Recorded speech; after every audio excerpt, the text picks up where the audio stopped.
اعوذ باللہ من الشیطان اللعین الرجیم بسم اللہ الرحمن الرحیم۔ مومنین کرام، یہ بات یاد رکھیے گا کہ جب سحری کی جاتی ہے تو سحری کو اتنا کریں کہ جتنی آپ کی گنجائش ہے۔ سحری کو زیادہ پانی پی کر، زیادہ دن گزارنے کے لیے زیادہ پانی پی کر نہیں کیا جا سکتا، بلکہ اتنی مقدار میں ہی پئیں کہ جتنی آپ کو طلب ہے۔ کیونکہ جب آپ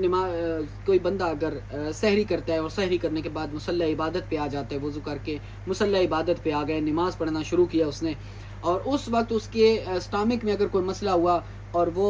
پانی جو ہے وہ اس کے منہ میں دوبارہ واپس آ جائے، کسی صورت میں اڈکار کی صورت میں آ جائے یا اس کو ہچکی لگنے کی صورت میں، تو وہ جو ہے وامٹنگ وغیرہ کی صورت بن جاتی ہے۔ تو اس صورت میں کیا ہے کہ اگر وہ پانی آپ کے منہ میں آ جاتا ہے تو اگر آپ نماز میں ہیں تو آپ پہ لازم ہے کہ آپ نماز کو توڑیں اور جا کے اس کو منہ سے پھینکیں اور پھر آ کے دوبارہ کلی کریں اور پھر آ کے دوبارہ نماز پڑھیں۔ یہ یاد رکھیے گا، اگر آپ نے اس وقت نماز کی حالت میں ہیں اور یہ پانی آپ کے منہ میں آیا اور منہ میں آنے کے بعد آپ نے اس کو واپس گلے تک واپس لے گئے تو یہ روزہ بھی باطل ہو جائے گا اور آپ کے اوپر کفارہ بھی واجب ہوگا، یعنی روزے کی قضا بھی واجب ہے اور اس کے اوپر کفارہ بھی